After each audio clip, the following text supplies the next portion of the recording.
Good afternoon, everybody. This is the EverQuest II Mechanics panel. I guess we'll start by people that want to introduce themselves. I'm Carlos Mora, Ninja on the forums.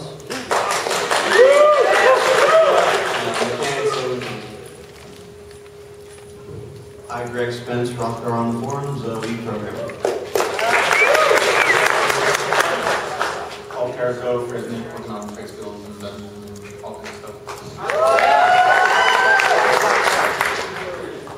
I'm Michael Ganz, Xelgad, class balance and AAs and spells.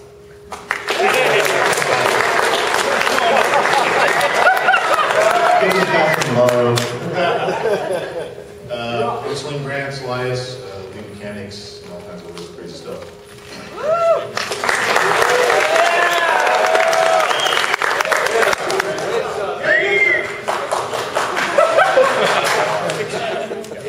So I'm going to go through a presentation, and after that we'll take questions if there is time. If we run out of time, there's a Q&A later today, and you can always catch me in the hall and I'll answer questions forever. Let's see.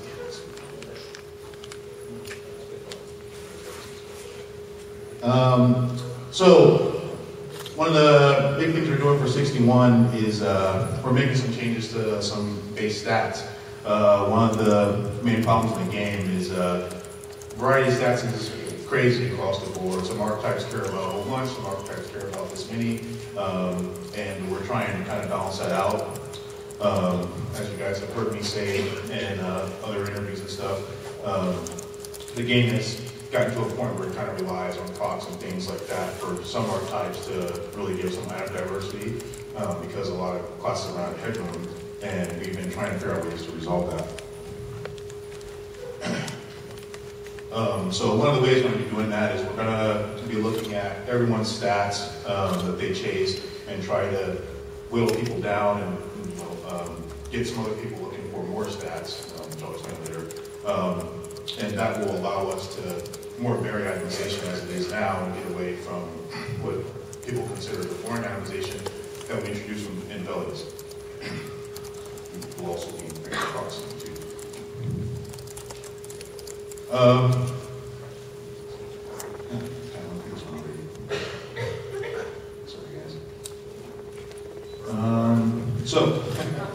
So part of that solution here, we're going to be uncapping some old stats, some stats like DPS and stuff. We're going to remove the caps on those things because they run out of headroom, and essentially those things can grow infinitely. On our side, we have to control that stuff, so giving you guys power instead of just saying you just kind of stop here and forget about the stat, something that we don't have to do.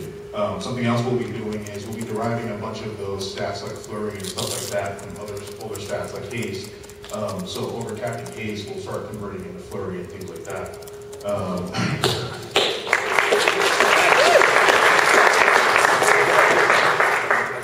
We'll also be introducing some new concepts behind things like weapon skills to make those valuable as well. A lot of people are kind of overcapped with weapon skills and their accuracy is where it needs to be, so you don't really think about it very much. Here's some examples of what we're doing. Like I said, DPS cap remove, haste will convert to flurry. One of the new things is weapon skills will adjust the low end variance on your CAs. And that one on the bottom, as you overcap focus, it'll let you move while casting. And the farther you go past that cap, the more your speed is.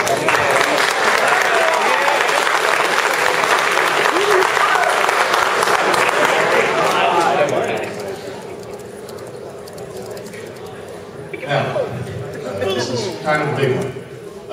Like I said earlier, some classes, they've just run out of stats to chase. Melee have a bunch of stats to chase, specifically because of auto attack. Casters, however, you really got reuse, you got cast speed, you got crit bonus potency.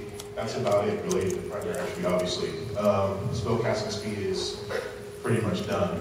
Reuse is getting there for a good chunk of players. So we wanted to figure out some way to give you guys some more stuff to chase and offer a little more variety in your itemization. And I know that, over the years, some people have asked for it. So we said, hey, let's do spell auto attack and see how it pans out.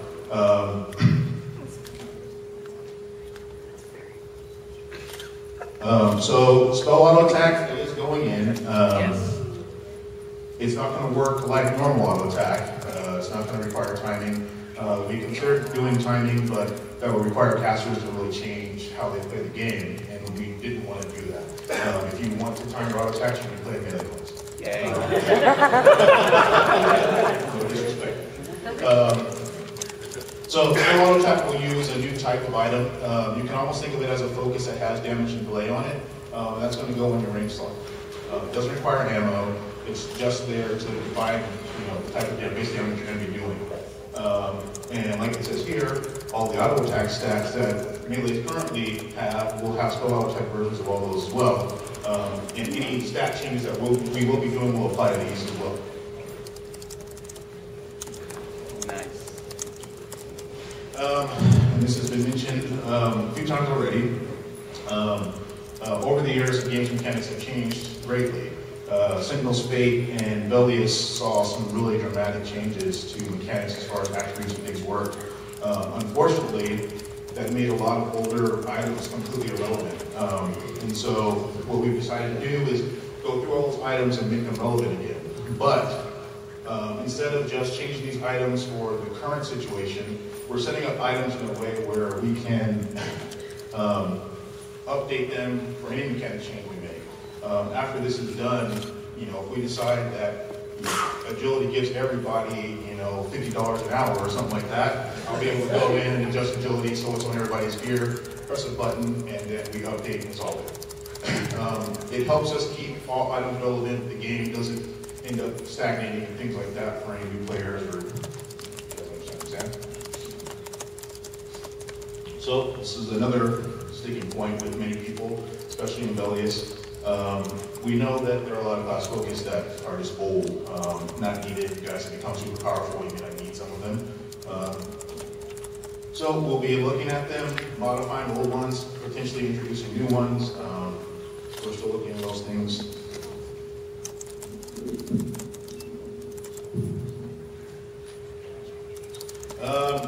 So another gigantic thing we're doing for 61, we're revamping the AA tree. This doesn't mean that you have to completely relearn your AAs. The main AA tree that seems to be problematic is the subclass tree. It's all over the place. Some people have, a bunch of options, others have very few, and the webbing is just ridiculous. It's very confusing, it makes no sense. Whereas our other trees are more understandable. You can kind of get the flow, you understand how things work. We really want the game to be intuitive. We want things to be straightforward. Not only for veterans, but for new players coming in. We don't want to overwhelm them with confusion. And EQ2 has a lot to offer, and it's not always presented in the best way. This is an example of what the subclass tree will look like.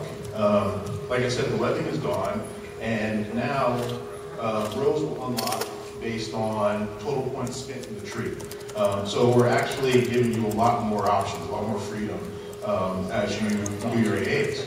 On top of that, end lines are being standardized as well. Some people had 3 end lines, some people had 5, most people had 4. We decided that we're going to put people at 4 end lines and compensate those where we're taking them away. So we feel it's an end line that we definitely want you to keep, but isn't often chose. We might integrate it into the class. If it's something that's relatively useless, we probably just will remove it.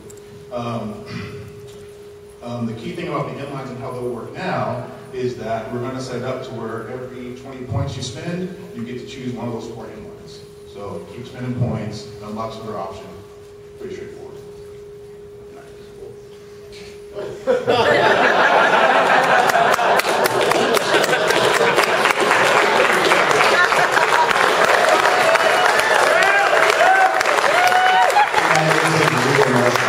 That was not Photoshop. Awesome. That is it. And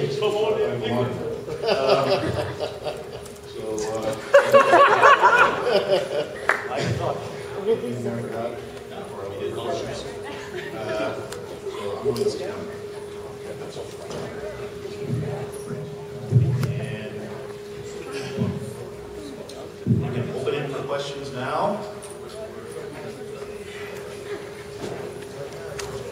It's a race to the mic.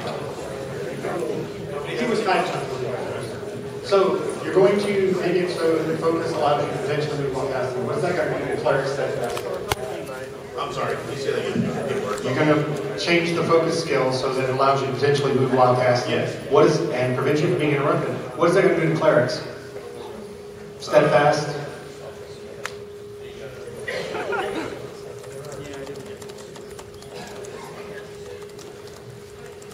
Steadfast, you're probably still going to have to stand still and keep the immunity. That's just how the AA works. It's not going to give you complete immunity all the time. You're essentially, though, dropping the benefit of spending that many AA for that immunity. You can stand still and still get the AA. You can still be stifle immunity all the time as long as you're standing still. If you need to move, it'll just 2 seconds and then it'll come back. So if mages have spell auto attack, are they still going to have melee auto attack if they're standing close? And can they do both at the same time, or is it just going to be treated as a ranged auto attack? You can't have two auto attacks on at the same time. Okay. Yeah, it's basically just ranged auto attack, similar to that. Just have a question about the spell auto attack for priests. Are they going to be able to decide if they want to use spell auto attack or melee auto attack? You'll have both options, you just can't have both on the same time. Okay, so they'll have like wands or something that they can equip to use it as well? Okay. Just like a ranger can melee or use a bow. Okay. Class balance question. Some classes are absolutely necessary to complete raid zones. Other classes are kind of, well, it'd be nice if you had one, but if you don't have it, you don't need it. Is there going to be any trying to make sure that at least one encounter in each of the big raid zones is going to need one of each of the classes? No.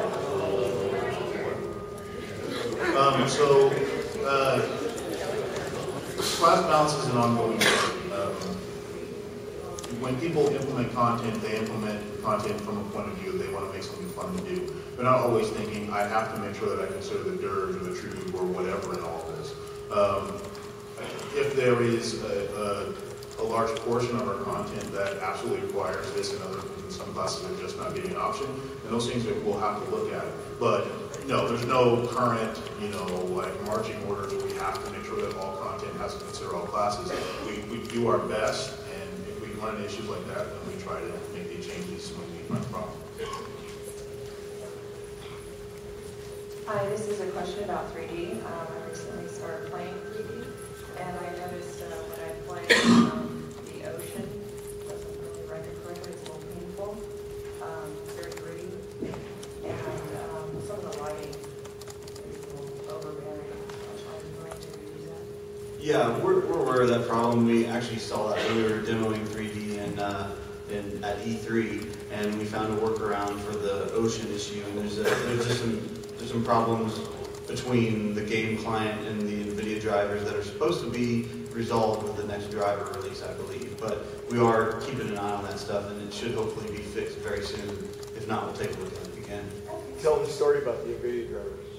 Oh yeah, it was really funny. So we were trying to figure out this problem with the ocean rendering, and Alex, the graphics programmer, was banging his head on the desk for a couple of days trying to figure out what was going on. We found out to fix the problem, all he had to do was rename the application.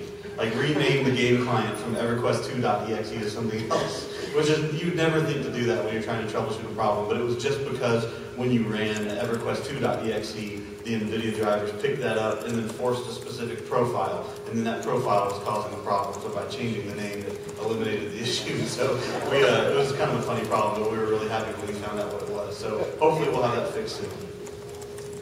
Yeah, my question has to do with the item reporting that we were talking about earlier, and I know that it's still in development, but on a PvP server, would there be the ability to adjust some of the items to like PvP potency, PvP crit? Yeah, with the way it will work, you'll get a list of options, and PvP stat exists for like multi-attack. So you can use older gear and just kind of use it itself. Yep. With the ability to cast while with focus moving out, is that just wizards or mages, or is it all combat arts? It's a part of the focus skill, but you have to be over cap for that skill. So not a lot of gear for melee. So rangers won't be able to shoot while moving. other than auto attack? No, the Rangers do have focus skill with them. Technically, it's there. If you're not overcapping, Okay, that was, yeah. okay. And then has the ramifications for player versus player combat been looked at with wizards and mages being able to move and cast at the same time now? Has there the imbalance that that's going to cause? I mean, obviously, anything we implement, we have to consider every angle that we can. So, in the process of implementing this, we will definitely evaluate those things. Okay. In regards to the cap removal for DPS, is that going to include the dot cap for necromancers? The dot tick cap? The dot tick cap was just recently adjusted a couple updates ago. It should be twice as many now instead of just 50% as much. Also, there's no further changes going to that.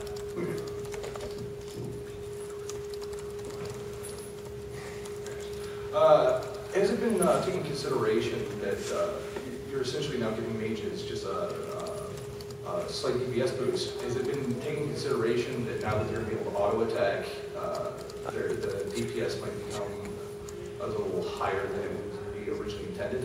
Well, you have to consider all the changes together. DPS cap is being removed. DPS is one of the most powerful auto attack stats in the game. Mages aren't going to be at the same DPS values as melee. So while mages are getting a damage increase, melee across the board are also getting a damage increase. So yeah, we have to balance those things out. But please keep in mind that we're not just upping casters, we're upping everybody. Well, potentially upping everybody. My question is about AA and gear stats. Now, I've been in the game for quite a while. I group a lot with friends and guildmates, and they generally end up having to help me choose my gear and tell me how to spend my AA. And I get people saying, oh, well, go look on EQ2. Why are these perfect stats there for your AA? Or tell me if I get gear staged up for level in my guildmate. And I don't know what to do with it. Is there any possibility of putting a tutorial in the game to teach players how AAs work so that they can adequately choose their own specs? The same with gear, so that they can adequately choose their own gear. Because for me, it's incredibly frustrating and confusing because I don't get it. And I have some 70 to 90 characters, and right now I'm still having to ask people what is good for me because I have no clue. And there's nothing in the game that teaches you how to do that. I go from 0 to 70, and you don't really need your AA. You start accumulating them at 10, but they're not really important. They don't make that big difference until you get to the higher tiers. And now that I need them, I don't know what to do with them. Just to go with both A's, we've talked about some things. We really would like to do something in the game where we can offer build stuff based on certain classes, suggested builds, based on some feedback from our current player base, and have that stuff for you guys to reference. I'm in Fury, I should probably go with this build as I level up or whatever. So we've definitely talked about those things a lot. Intuitive gameplay, intuitive presentation is a big thing that Stormjumper pushes, and we all agree with that. And we're definitely trying to refine those types of things. Because like I said, EverQuest II is a gigantic game. There's a lot of gears and things to it, and presenting those to the average player in a way they can understand and not get frustrated is something that's very high on our list. As far as gear goes, one of the reasons why the lace was itemized the way it was kind of for your particular case. We wanted gear to be straightforward. We wanted people to understand this is an upgrade. We didn't want people having to calculate a bunch of numbers to figure out if this would work proc, justify me losing an entire stat on something that's supposed to be considered an upgrade. Now that said, it made something boring, and we're going to have to find a compromise between those two things to offer number crunchers something that they really want to push for, and the average player who kind of just wants to play and have fun and understand when they're being upgraded, make it easier for them too.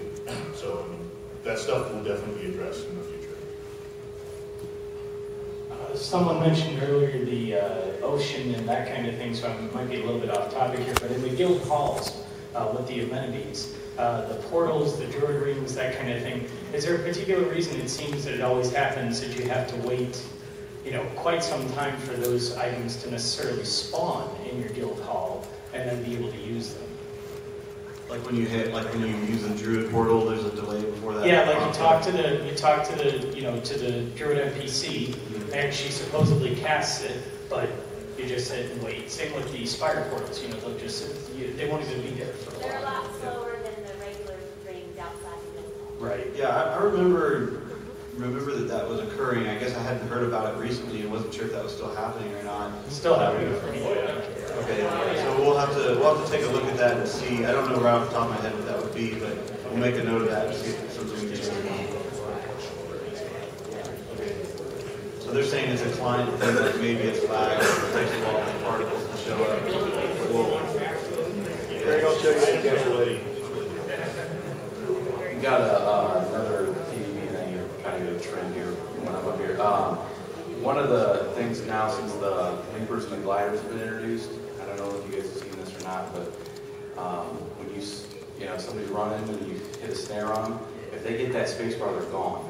I mean, if they're out of combat, they're at 200 immediately.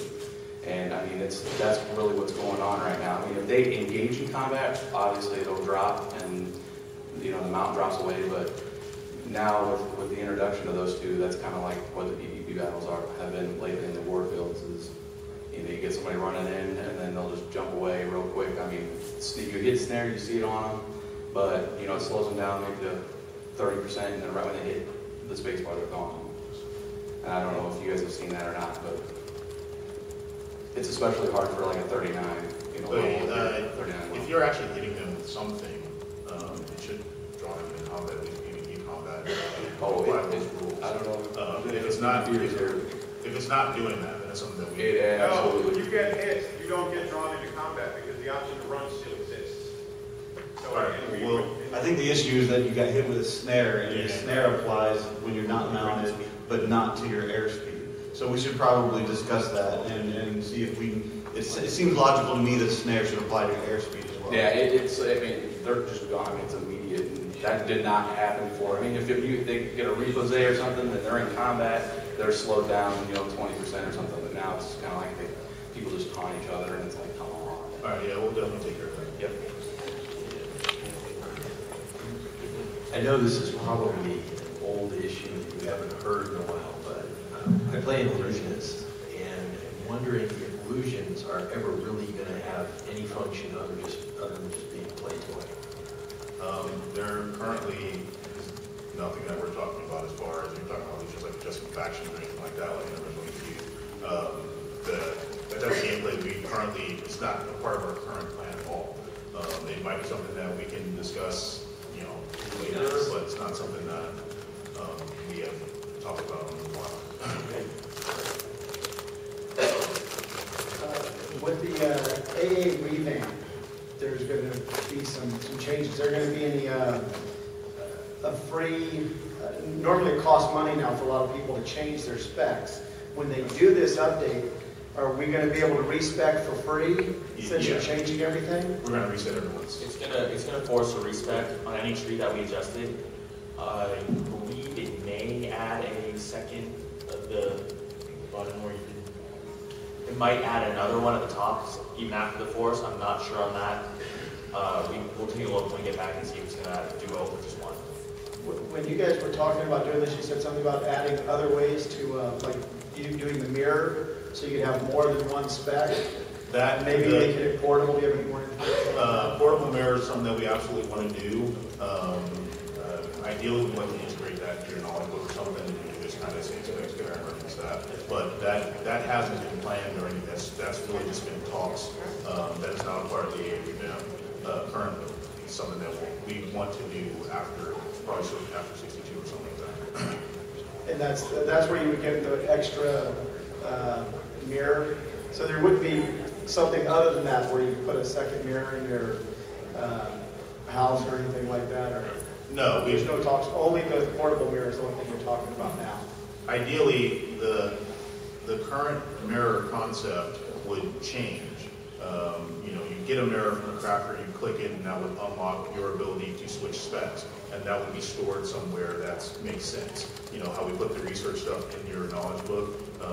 Just from my point of view, that's somewhere where I'd like to see it, if it made sense, and you could go in there and you could reference your specs and switch out. If there's a cost or anything associated with doing that, that's stuff that has to be worked out. But ideally, you just click the mirror, get that option, and then the mirror is something that you just put in your house for decoration.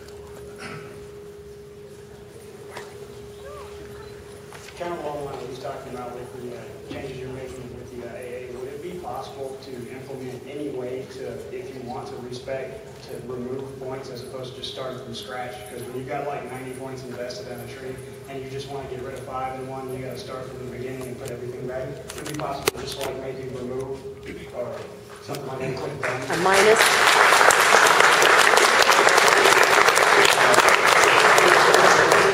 We really want to improve that interface where you're spending AA points so that you're not spending one at a time. And we removed the confirmation window to make it a little bit better, but we really want to make it to where you can add and remove freely until you get it exactly the way you want and then save it. So that's just something we have to get on the schedule.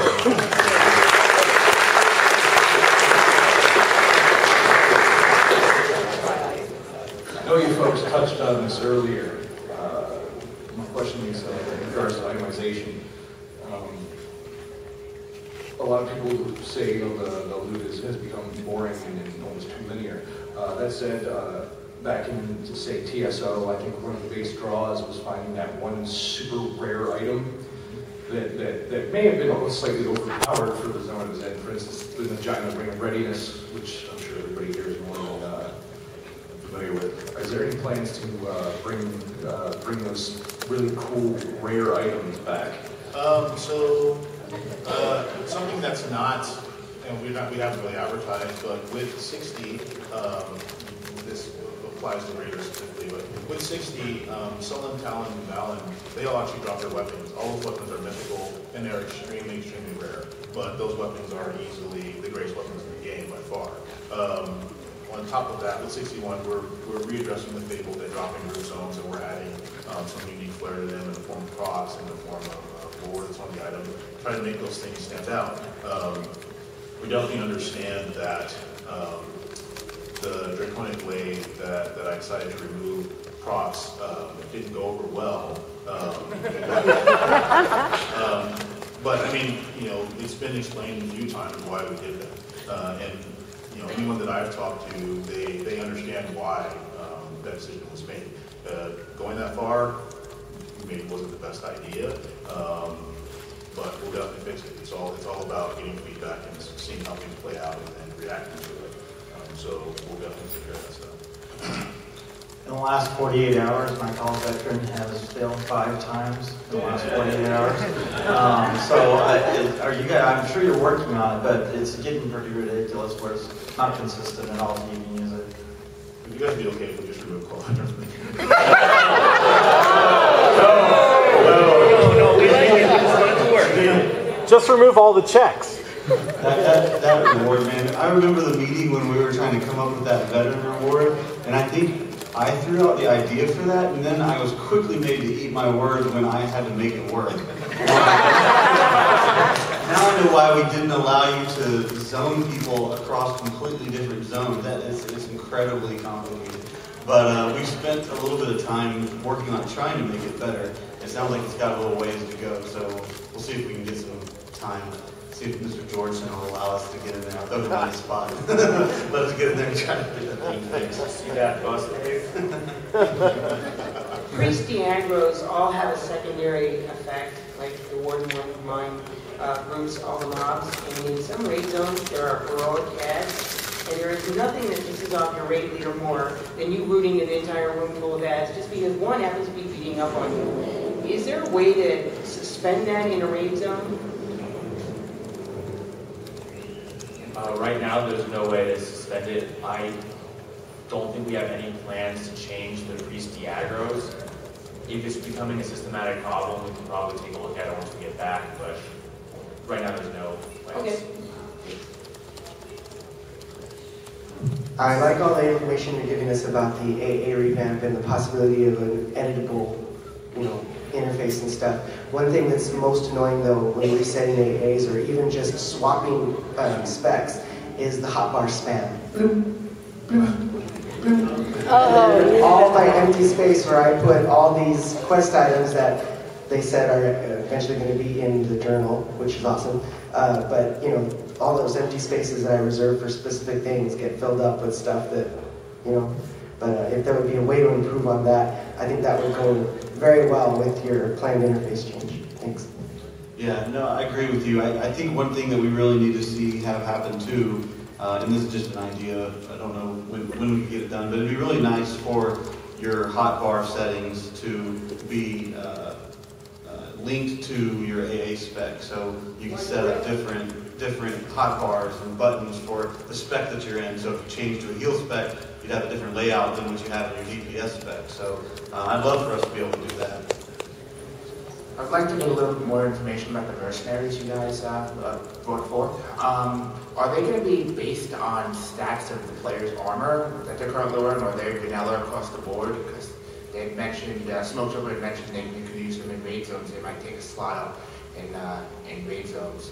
And also, how would they perform raid mechanics, such as like getting Kara in the ×2 support to? How would a mercenary, do that? Really, the mercenaries are really, they're just dumb pets that are there to help you. If you're trying to substitute them in a raid force, it's probably not going to work out very well. I think that's going to be really hard.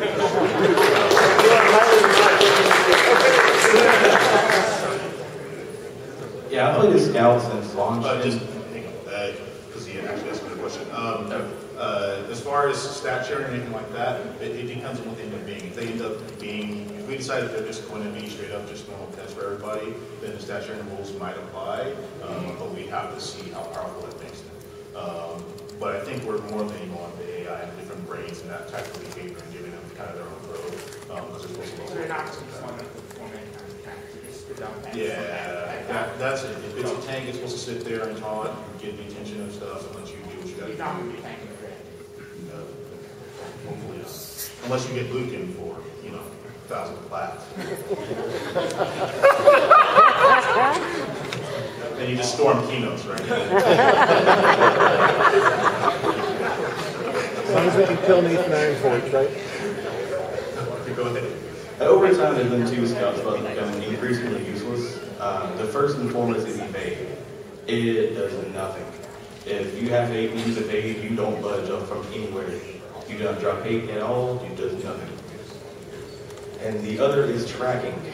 I can see a mob before I can pick it up on tracking. It shouldn't be working like that. First about evade, taunts and detons are on the list to be evaluated. We've got a lot on our plate right now. I can't promise when it's going to happen, but it's on the list. As for tracking, it sounds like if you're having a really short range, that's probably a bug. Yeah, I mean, I can literally see it while well before. It's happening in every zone? Yep. Everywhere. Everywhere.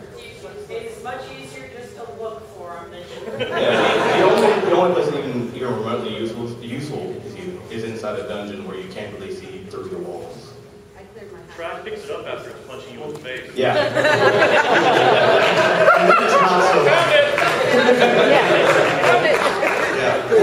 That if happening is prevalent, as you say, then we should be able to reproduce it and see if we can figure out. Cool, thank you. Since you guys are going back and redoing all the itemization for the low levels also, I mean, given the game is top heavy, so I'm sure this isn't exactly on the high end of the list, but over time, because of how stats have changed, low-level players have become incredibly powerful in comparison to the content. I can take a level, 30 whatever, and basically solo any heroics if I have the AA. Are the mobs going to be adjusted for the new itemization? As a part of re-itemization, we are not adjusting balance for whole load of stuff. That is obviously a whole other can of worms. We felt that we had two options. We could go back and adjust difficulty based on current player power, making some guesses here and there, and evaluating. But if that backfired was bad, because the items are still not relevant. So the other option, obviously, was to just re-itemize first. And if players become more powerful, well, you were already powerful in the first place. So the content just becomes a little easier. And the items you're getting, you're learning how the game works. You're learning your class. You're learning how your stats grow. You're seeing a progression in items. For me personally, that feels better. Especially as a new player, especially in an MMO space where a lot more people want to jump in a game, play 10, 15 minutes, and feel like they've done something. If the lower level game is easy, then it's easy. And when we get around to it, we definitely want to address that and offer people challenges. But in general, we're fine with you being a little bit overpowered and going to the game. The game is 6 years old, and that should definitely be something. Chronos and mentoring with mercenaries, you pay all this pot and say you're one of the very lucky people that happen to get Left Underwear and Tony Bell, and you have to mentor. Is it just going to go poof? Or is it going to mentor and Chronos down with you? That's something I couldn't answer right now, because that particular thing we haven't really worked out. If you're able to store mercenaries or anything like that, imagine you'd be able to store it, or just this level and enter with you. We just have to see what works best for our individuals. But we definitely don't want them to go with, especially something like that guy you're paying, you better stick with, especially if he's paying you out of the flat now. I don't think he's going to mentor me. No, I'm not going to ask about putting roller weapons in a box. Don't have to worry about that. What the hell is that whistling? That's someone's phone. Okay, two things real quick. One is a bug and one is kind of a pipe dream. You're aware of the charm bug, right? Where you charm a mob and send it in, and every single mob that can see it in the zone comes to join the fight. Is that in a particular zone? It happens in Spire a lot. But I've actually had some lower level people just leveling coercers come and say, yeah, how come it does that when I charm? So a lot of people don't use charm, but when you do use charm, you see it happen a lot. Yeah, that might be something, one of our guys that fixes a lot of those bugs isn't here. That might be something he's already looking into, but I'll make a note of that, and I think he is. Yeah, I think he is. Don't fix it! Don't fix it! Make it an option. Blowing the whole zone and having him as an all is fun, yes, I agree. It's not intended. The other one is kind of a pipe dream, and that's, is there any thoughts on maybe repurposing the AA kill tracker so that it will remember things that you killed so that you don't run into a zone and it takes an hour to get somewhere and kill something and come back, and the next quest the guy gives you says, oh, by the way, when you went down there, could you also have killed the other guy in the room next door? The one that you did kill and get AA for, so you have to go back? Yeah, so he's... No. He's talking the same quest line. When you're going up right there, the guy says, hey, did you kill this other name? Yeah, the fact that we keep track of what mobs you killed for earning the AA bonus and putting the little star next to their name. Especially when it's something you just killed and now you're locked out, so you really can't. I feel your pain, man, because I know what you're talking about, especially when a quest guy tells you to run back to the place you just came from. It's a little frustrating, but I think that making that change would probably have a huge impact on how fast you flow through quests, and might trivialize that XP a little bit. It might totally throw off the balance where now questing is the only way to level. Like you'd never be able to do it that fast in a dungeon. So I don't know. It sounds like something that could really wreck the balance a little bit. But I do understand what you're saying. It's a little frustrating. I did preface it with a pipe. Thanks. With the shared bank system, I've got a lot of low-level alts, and they're not crafters or anything, but my main's a raider, got like 50 million status not using. Is there going to be a way to put that in the shared bank and share that with your alts too? You want to share status? Yeah, for like houses, other random stuff.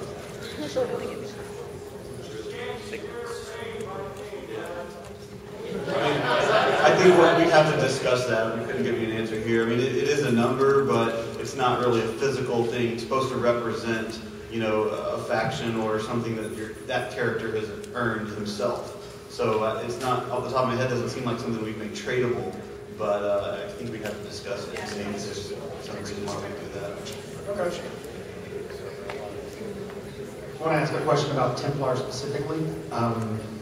We're noticing that a lot of raid forces are dropping Templars completely in favor of Inquisitors. They just want to put out more DPS. It used to be that the Templar basically by himself increased the health of the main tank by a quarter to 50%. Now it's a drop in the bucket. The Inquisitors have twice the root cures. One of the root cures can be cast on the run. They push the DPS up for the group. They push the reuse up for the group. The Templar is rapidly becoming an undesirable class in a raid force. So the funny thing about Templars, they're a defensive healer, right? So at the beginning of the expansion, when everything's hitting really hard, you don't have that much gear, they're really desirable. You're like, hell yeah, I need my Templar. They've got the best defensive buffs. They have Stone Skin, Blessings helps with healing and everything. Then, as your tank gets geared, they start becoming a little bit less desirable as you go through the expansion. An Inquisitor definitely can't match the defensive buffs that a Templar brings, even though they don't, the health isn't as, I guess, dominant that they have over the Inquisitors. But at the beginning of the expansion, you can't even compare defensive. Then as you go through, it becomes harder and harder for Templars to keep relevant, so to speak. And it's something that we're looking into, and a part of the solution is we keep adding more and more content that's difficult. And as long as there's still difficult content, Templars are viable. We probably are going to look into other solutions, but I have nothing to say about any definite plans or anything like that. The other question is, defense and parry, fighters, raids, they're still not useful. When's that changing? Defense and parry is one of the stats that are actually going to be derived. Uncontested parry and repost will no longer be getting grown items. The values that we have now, we're going to kind of stay static with on the items, and now those things will be derived from your parry and defense. I do a lot of heroic zones, and I've run into a problem over the last couple of years actually, where because leveling is so fast, you know, even though I often, you know, I'll pull in a healer or whatever it is, it's geared fine for the zone. Because they've leveled up so fast, they have no idea what they're doing. And I'm wondering if there's any plans to help train players to be able to complete the content, because it's getting kind of bad. Well, yes, it's your job to train them.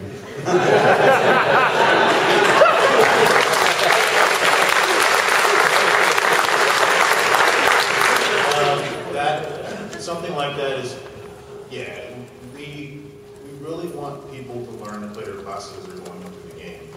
You know, we introduce abilities and stuff at a steady rate, giving you time to kind of work things in your rotations and understand what we're offering you. We're making some other changes to AAs that will hopefully help in that regard. Like I said earlier, we don't want to inundate a new player with a lot of things, and EQ2 does a really good job of giving you a lot of stuff all at once, which means you don't get the time to grow.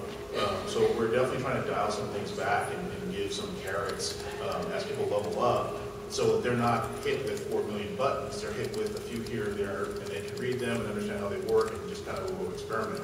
So what you're saying is definitely something that we are absolutely aware of, and we do want to make changes to help people grow, but it is, you know, a community game, so people should definitely be working with other people, mentoring them, and helping them learn how to play their class.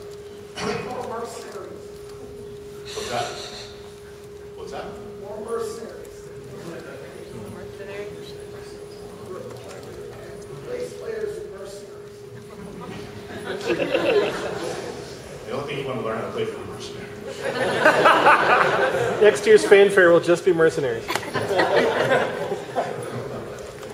Is there any plans to add like a group buff or anything to Rangers so they're more desirable?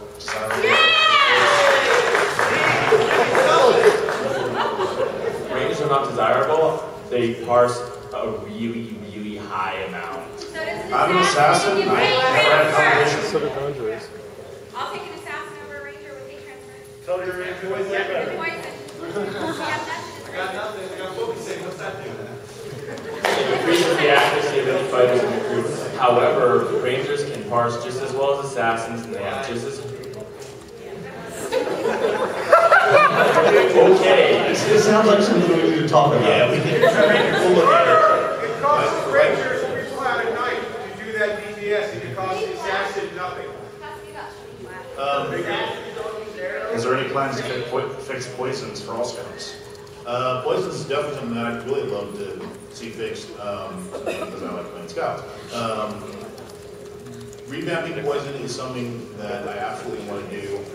When that will happen, I cannot say. It is not on our schedule at all. As far as Rangers and Assassins, class balance is an ongoing thing. We have to look at these things and consider them. This man right here knows a lot about the classes, and he definitely talks to me every day about stuff he wants to do and looking at player feedback. Kind of goes back to the Templar versus Inquisitor thing and the AAs. as part of the AA revamp, are you guys going to make it so that the like buffs or whatever that people get, where it's only 100 HP or it's only 1,000 HP, it's like a drop in the bucket, like people are saying, or with resist, it's like I believe it's Templar and Inquisitor both. You can throw 5 AAs at something and you get 700 point resist, which really doesn't do anything in terms of level content. The changes to the AAs will be on test soon, I hope, and they're not done until you guys take a look at them. We can't promise there's going to be any changes to those AAs, but send your feedback once it's on test and we'll take a look.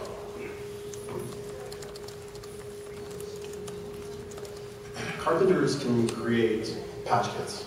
Tinkers can create tinkerbots.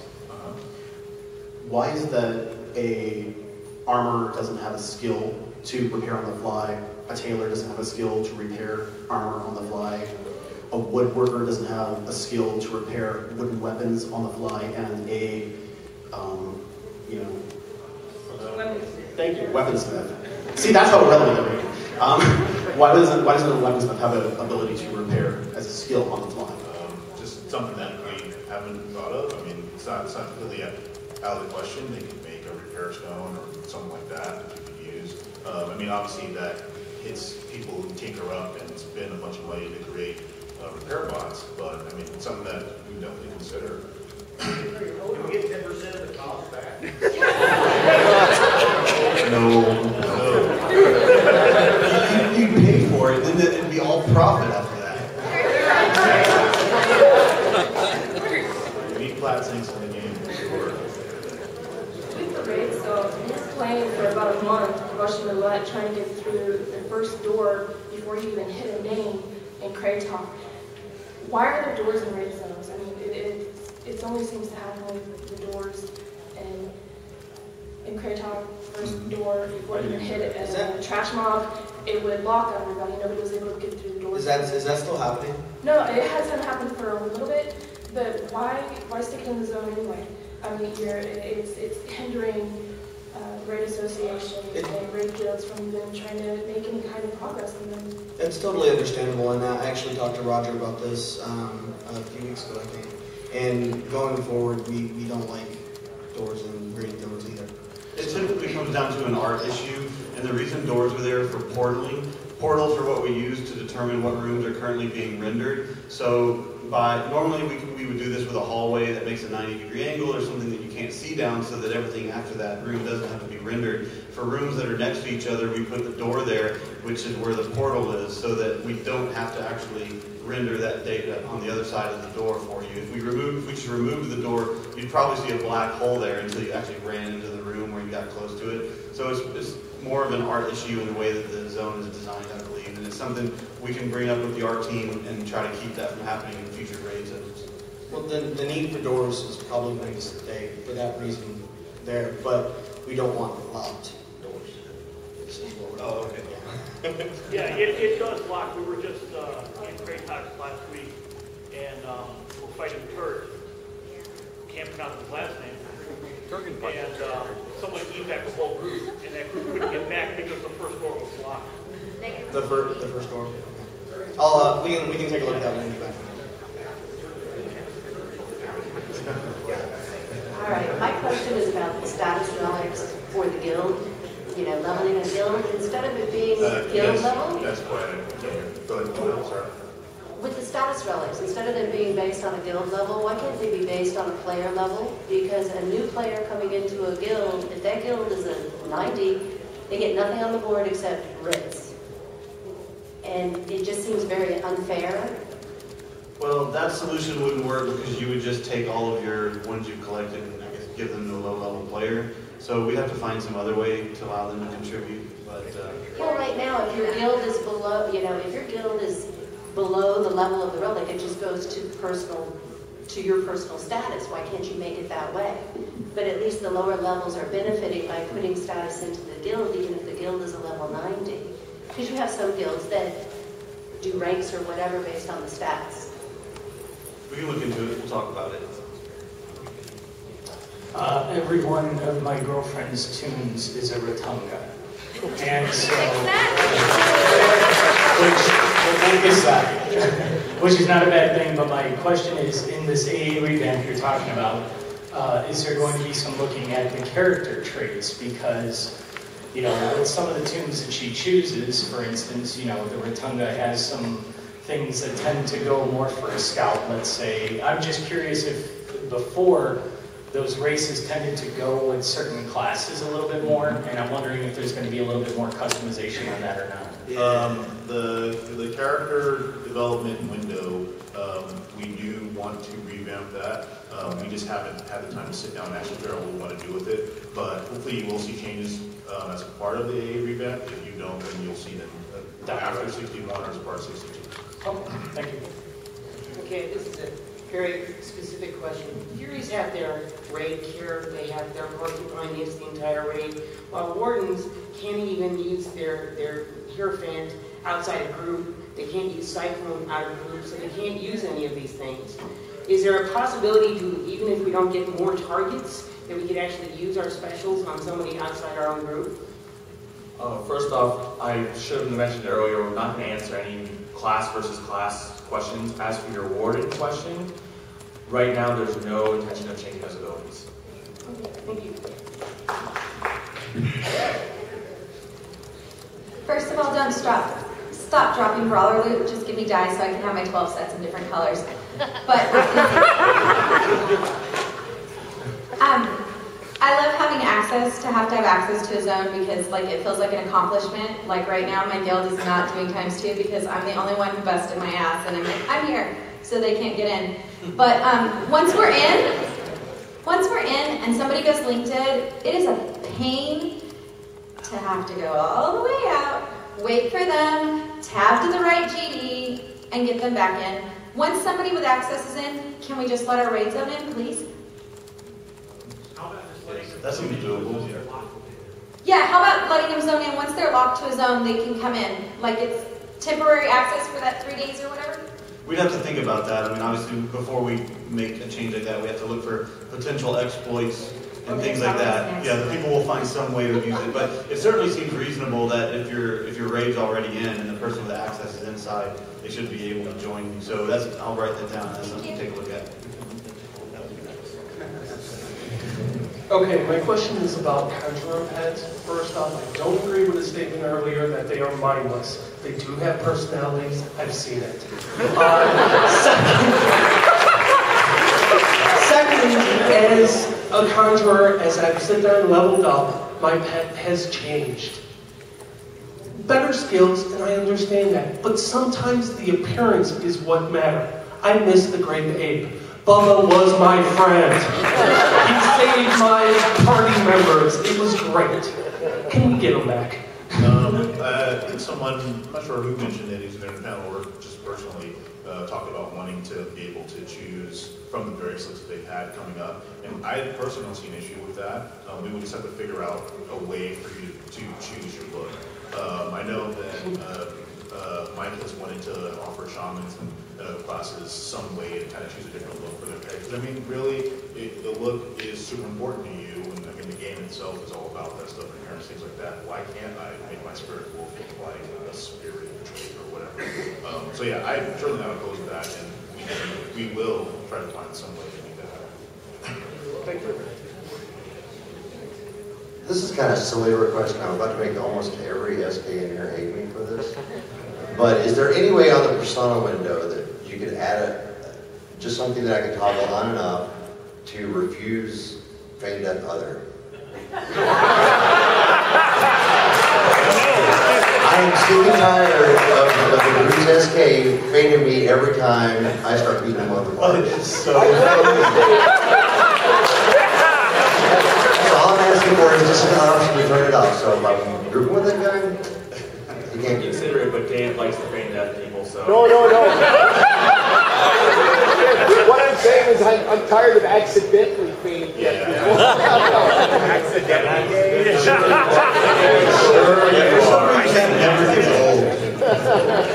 I'll do it on purpose. In combat, trust. Okay, so shared stats with pets is awesome. I want to thank you for that, first of all. But one thing that isn't shared right now is kind of hit points. I know as a conjurer, in a raid setting, my hit points are almost 40k, and my mage pet is about 18k. That's a big difference. So my question is, number one, is that intentional? Is that working as intended? And number two, if it's not, is there any chance the conjurer-specific AoE immunity for the pet could be made a little bit more useful for in-combat, like the Necros is? So the health of the pet is intentional. We don't really have any plans on changing the amount of health that the summoner pets have at this time. The conjurer, so you may see some new AAs or adjusted AAs with the AA revamp that will help you keep your pet alive or get it back if you should lose it. But there's no, we did look into making Bubble more reliable, but there's no major functionality change coming with it. Yeah, it's just kind of, it's not terribly useful because, I mean, the pet can't be attacking for Bubble to work. Whereas the Necros, you know, their pet can attack all day long and be AoE immune. So. Pet survivability, like I said before, since we will be introducing another pet class, pet survivability will definitely be something that we'll be looking at across the board to make sure that there's no slant for a particular class. Okay, thanks. We only have a couple minutes left, so let's just take one more question. We've got to start the content zone design panel next, but right after that at 5 is the Q&A panel, so if we didn't get to you, come back to that and we'll answer your questions then. Can we just finish it? Yeah, we can try. I was just going to ask if there's any plans on buffing or adding new route or raid banners to the banner guide. You know, the banners we buy and throw down in raid zones and whatnot. We talked about that. We just have to sit down and come up with a plan and see if it's actually something that's feasible for us to do. I think a lot of the new content's great and stuff, but what about the older part of the game for us progression guilds that want to go back and enjoy the game? The game's like neglected in the lower levels.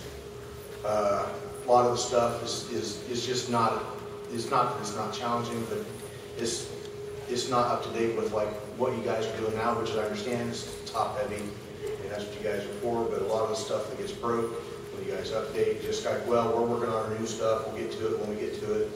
You know, petition, you wait for months for Emerald Halls was broken for a long time. Gardner wouldn't spawn, just different things like that. The older zones just kind of get, you know, looked over. We definitely do not intend to neglect anything. We go through bugs and look at reports from players and try to address them as much as humanly possible. Yeah, I got a reply. It's like, we know it's broke. We'll get to it when we get a chance. Dungeon Finder is coming, and when any people start choosing any dungeon, we're going to find out all the errors. And please make the personal harvest depot hold all the stuff that one of the guild hall can hold, because it can't. Just so you know. That's sort of supposed to be the benefit of the guild hall, is that it's larger than the person. Well, if you have a complete crafting setup in your house, you know, it's just, you know, it's kind of a pain in the butt.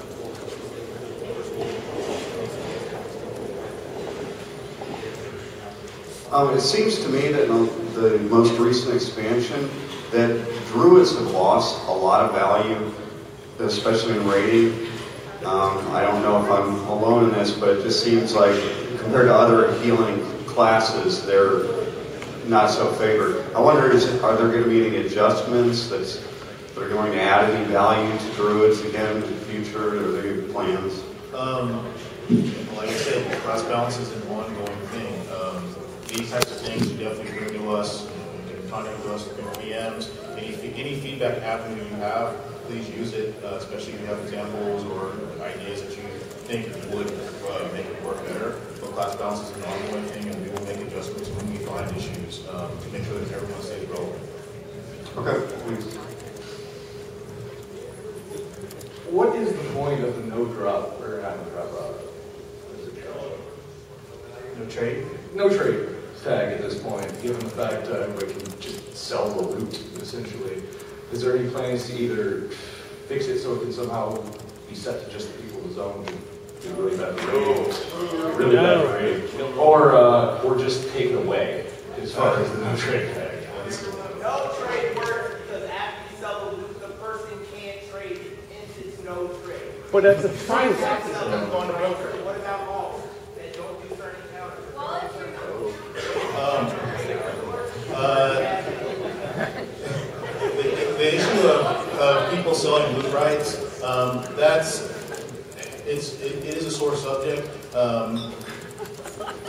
Like I said before, we definitely have to deal with money entering the game and people buying things for 4 or 5K and then selling that money for real life money and stuff like that.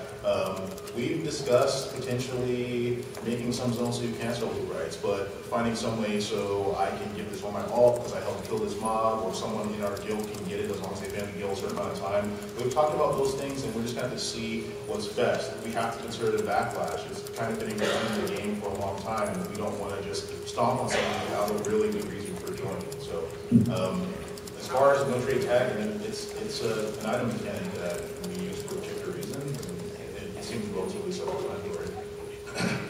But yeah, that's about the best answer I can give. About just fixing it for you next. What's that? Fixing it for you next. Well, leave that at them, I guess. You have to talk to you two next. I guess that's it. We have a Q&A in an hour from now. And if you guys have any questions for any of us, when you see us, please don't be afraid to ask us questions.